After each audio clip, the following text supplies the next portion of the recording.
আপনি যদি 14 সালেই আসলে এরকম একটি পরিস্থিতির সম্মুখীন হলো, তো আবার 24 সালে আপনি নৌকা মার্কার মনোনয়ন কেন চেয়েছিলেন? আপনি ব্যবসায়ী হিসাবে তাকে কেন কবিতা নিয়ে শুনিয়েছিলেন? তার জন্য কেন গান গেয়েছিলেন? মাননীয় প্রধানমন্ত্রীর সাথে আমার সম্পর্কের অবনতি হয় 2014 সালের দিকেই। এবং যখন এস আলম ইসলামী ব্যাংকটা টেক ওভার করে এবং গোয়েন্দা সংস্থার লোক জোর করে যেভাবে সই করে নিয়ে যায়, এটা আমি টক শোতে বলি এবং আমার পত্রিকা এবং আমার মিডিয়াতে, ইলেকট্রনিক্স মিডিয়াতে প্রকাশ হয়। এটার ব্যাপারে আমার মাসুদ সাহেব অনেকবার অনুরোধ করেছিলেন যে আমি এগুলো না বলি। বিভিন্ন ব্যবসায়ীরাও তার পক্ষে বলেছিলেন যে আমি যেন টক শোতে বা এইগুলো না বলি। কিন্তু আমি নিজের এই জায়গা থেকে আমি সরাইনি নিজেকে। কারণ ইসলামী ব্যাংকের চেয়ারম্যান সাহেব আমাকে নিজে বলেছেন, উনি অত্যন্ত একজন সজ্জন ব্যক্তি ছিলেন, চেয়ারম্যান সাহেব ইঞ্জিনিয়ার আনোয়ার সাহেব। উনি পুরা ঘটনাটা আমাকে বললেন যে কিভাবে গোয়েন্দা সংস্থা তার বাড়ির থেকে তাকে উঠায় নিয়ে গেল, তারপরে ডিএফআই তৎকালীন তার রুমে গিয়া তারে সে অনুরোধ করেছিলেন যে আজাদ ভাই, আমার কিন্তু মনে পড়ছে যে আপনি এই কথাগুলো বলেছিলেন এবং এই কথা বলার জন্য আপনাকে সাফার করতে হয়েছে। কিন্তু যারা এই কথা বলার জন্য আপনাকে সাফার করায় তারা তো ডাকাত। আপনি কিভাবে সেই ডাকাতদের সাথে থাকলেন? দর্শকরা এটি বারবার বলছেন যে আপনি যদি 14 সালেই আসলে এরকম একটি পরিস্থিতির সম্মুখীন হলো, তো আবার 24 সালে আপনি নৌকা মার্কার মনোনয়ন কেন চেয়েছিলেন? আপনি ব্যবসায়ী হিসাবে তাকে কেন কবিতা নিয়ে শুনিয়েছিলেন? তার জন্য কেন গান গেয়েছিলেন? দেখেন, আমার বাড়ি ভেঙে দিল।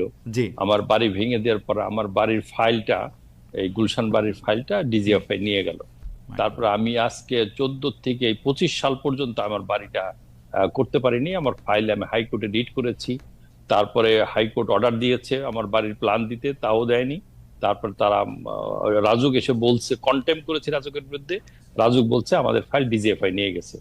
এই সরকারের পতনের পরে আমি আমার ফাইল আয়নাঘর থেকে উদ্ধার করেছি। যে আর্থিক কেলেঙ্কারি, অর্থ পাচার, দুর্নীতি, এই সব ব্যবসায়ীদের আপনারা ব্যবসায়ী সংগঠনের যারা নেতৃবৃন্দ আছেন তারা আসলে পরিত্যাগ করবেন কিনা? তাদেরকে আসলে কোনো ধরনের মানে এক ধরনের তো জুডিশিয়াল শাস্তি, এক ধরনের তো হচ্ছে যে বিচার বিভাগের শাস্তি, আপনারা কোনো একটা শাস্তির ব্যবস্থা করবেন কিনা জনাব একে আজাদ? দেখুন, প্রথম কথা হচ্ছে যে আমাদের তো কোনো শাস্তির ব্যবস্থা করার বিধান নাই বা পারবো না। আর যাদের কাছে এই অবৈধ টাকা থাকে তারা এত শক্তিশালী, বিভিন্ন ভাবে তারা খুবই শক্তিশালী হয়, দেশীয় ভাবে এবং আন্তর্জাতিক ভাবে। অতএব আমরা ব্যবসা করতে গিয়ে এদের সাথে যুদ্ধ করাটা অন্তত আমি সাহস করব না। অন্য করবে কিনা আমি জানি না। অতএব তাদের সাথে বরং যতটুকু করতে গিয়েছি, আমি টক শোতে হোক, এই মিডিয়াতে হোক, এই জায়গাটা আমি কম্প্রোমাইজ করিনি। যার জন্য আমাকে অনেক কষ্ট পোহাতে হয়েছে। আমার সেগুলো আপনি অনেক কিছুই জানেন, এত আমি ডিটেলস এত সর্বসময় যাব না। বাট এইরকম মানসিকভাবে, এবং আমার এই যে টেলিভিশনে যে আন্দোলনের প্রচার করতে গিয়েও টেলিভিশন বন্ধ করা হয়েছে কয়েকবার, এবং ওই দিনও 4 তারিখ 5 তারিখে বলছে টেলিভিশন বন্ধ করে দিয়ে দেবো। আমরা বলছি বন্ধ করে দিয়ে যান, কিন্তু আমরা এই লাইভ না দেখায় পারবো না। এরকম ঝুঁকি আমাদেরকে নিতে হয়েছে। আমি একটা ঘটনার কথা বলি। বাংলাদেশ ব্যাংক এস আলম একটা ব্রাঞ্চ থেকে চিটাগাঙ্গের 1200 কোটি টাকা নিয়ে গেছে। 1200 কোটি টাকা নিয়ে গেছে, এটা বাংলাদেশ ব্যাংক তদন্ত করে 1 বছর পরে বের করছে যে 1200 কোটি টাকা একটা branch without any approval Bangladesh ব্যাংকের ইনফরমেশন ছাড়া দিয়ে দিয়েছে। সেই রিপোর্টটা যখন আমাদের কাছে আসে সমকালে, তখন আমাকে জিজ্ঞেস করলো এটাকে প্রকাশ। অবশ্যই বাংলাদেশ ব্যাংকের রিপোর্ট, অডিট রিপোর্ট আপনারা কি করে দেন? ব্যাংকের যে কোনো একটা পত্রিকায় কোনো নিউজ ছাপানোর আগে যার বিপক্ষে যাবে তার একটা কমেন্ট নিতে হয়। নেওয়ার সাথে সাথে মাসুদ সাহেব আমাকে সিঙ্গাপুর থেকে ফোন করেছেন। তারপরে তার কথা আমি শুনিনি, কিন্তু গোয়েন্দা সংস্থার একজন ব্রিগেডিয়ার সারা রাত আমাকে টেলিফোন করেছে টু স্টপ দ্য নিউজ, ভোর 4টে পর্যন্ত। আমি কি কারণে? যে রাষ্ট্রের সর্বোচ্চ মহল থেকে বলা হয়েছে যে এই নিউজ যাতে পাবলিশ না হয়, কিন্তু আমরা পাবলিশ করেছি।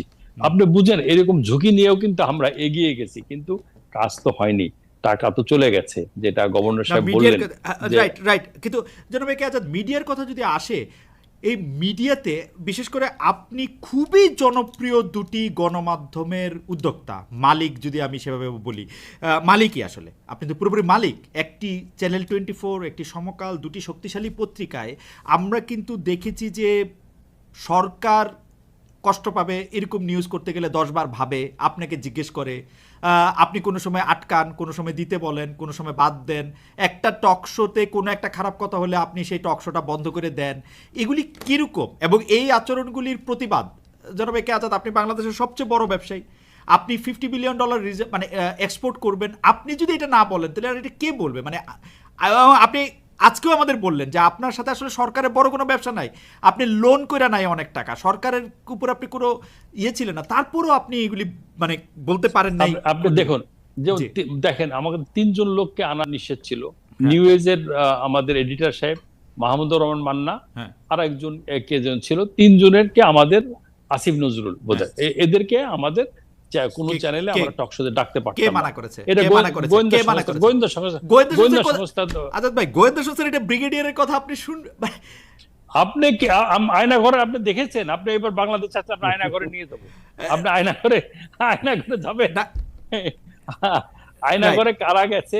আয়না ঘর আপনি যারা গুম হয়েছে, এইসব যারা অনেক সাংবাদিক আপনি জেল টর্চারে মারা গেছে সাংবাদিক, আপনি জানেন তো। এই অনেক ঝুঁকি আমার পক্ষে বা আমার সাংবাদিকদের পক্ষে নেওয়া সম্ভব হয় নাই। সবকিছুই যে আমাদের পক্ষে সম্ভব হতো না, তবে অনেকটা যতটুকু সহনীয় ততটা আমরা নিয়েছি, এবং তার জন্য আমাদের কষ্ট কম পেতে হয়নি। চিফ জাস্টিসের কথাই বলি, তিনি কিন্তু অনেক আগেই অ্যাপিলেটে যাওয়ার যোগ্যতা ছিল, কিন্তু যেহেতু যিনি ব্যারিস্টার ইশতিয়াক সাহেবের ছেলে, এই কারণে, এবং ব্যারিস্টার ইশতিয়াক সাহেব যখন কেয়ারটেকার গভর্নমেন্টের দায়িত্বে ছিলেন, তখন উনি ওই সময় বিএনপি ক্ষমতা এসেছিল, এই কারণে তার ছেলেকে অ্যাপিলেট ডিভিশনে দেওয়া হয় না। আজাদ ভাই, আমি এইটাও শুনছি, এটাই আমি শুনছি, কিন্তু আসলেই কি এই কারণে দেওয়া হয় না? সৈয়দ রেফাত আহমেদের মতো একটা যোগ্য, এক্স্যাক্টলি এটাই ছিল তার অযোগ্যতা, তার ব্যারিস্টার ইশতিয়াক সাহেবের ছেলে, এবং ওই সময় বিএনপি ক্ষমতা এসেছিল। আপনারা আপাতত, আজাদ ভাই, আপনারা আপাতত মানে কি বলবো, মানে এই লেভেলে যদি ডিসিশন মেকিং হয়, মানে এটা তো খুবই মানে ফ্যাসিনেটিং। আজাদ ভাই, তবে এখনো প্রশাসনের কিন্তু সব জায়গায় তো এই যারা অন্তর্বর্তীকালীন সরকার আছেন তাদের তো কোনো লোক নাই। যারা অপোজিশনে ছিলেন তাদের লোকে কিন্তু বিভিন্ন জায়গায় এখন পুনর্বাসন হচ্ছে, এইটা একটা অ্যালার্মিং, এবং অনেক জায়গায় কিন্তু এই দলীয়করণের দিকে যাচ্ছে। এখানে কেয়ারটেকার গভর্নমেন্টকে সতর্ক থাকতে হবে। এই জায়গায় অনেক সময় উনি সতর্কতা থাকলেও যোগ্য লোক পাচ্ছেন না, যার কারণে একটা দলের প্রাধান্য পেতে যাচ্ছে এই সরকারের মাধ্যমে। এই জায়গাটায় আমরা লক্ষ্য করছি। কোনটা কথা আপনি বলছেন আবার একটু পরিষ্কার করে বলেন, আপনার যদি অসুবিধা না থাকে। আপনি তো সবসময় সব কথাই বলেন, মানে আপনি আমাকে বলায় বিপদে ফেলেন। না বিপদে কি আর না, এখন হাসান ভাই ওইখানে আছেন, মানে ডক্টর ইউনূসের সরকারের সময় যদি বিপদে পড়তে হয় তাহলে তার আর তো আর কথা হলো না। আপনি কোন দলের কথা মিন করছেন সেটা যদি একটু বলেন। আমি দেখেন আজাদ ভাই পরবর্তী সরকার নিয়ে বিপদে পড়তে পারেন, সেই জন্য দেখেন আমরা দেখতে পাচ্ছি সমস্ত জায়গায় বিএনপির লোকই প্রাধান্য পাচ্ছে। আচ্ছা, সব জায়গাতে প্রশাসনে না, বিভিন্ন জায়গায় অতীতে যারা বঞ্চিত হয়েছে, কিন্তু আজাদ ভাই, বিএনপির ছিল, রাইট, বিএনপির লোকেরা একটু প্রাধান্য তো পাবে, আওয়ামী লীগের লোকদের তো খুঁজেই পাওয়া যাচ্ছে না, কি করবে এখন? যদি আসান ভাইরা চায়ও, আওয়ামী লীগের লোক তো আর না। যাই হোক, তবে আপনার কনসার্নটা নিশ্চয়ই কর্তৃপক্ষ নিশ্চয়ই শুনবেন যে আসলে সব একই জায়গা থেকে একই রকম ভাবে নিয়োগ করা হচ্ছে কিনা।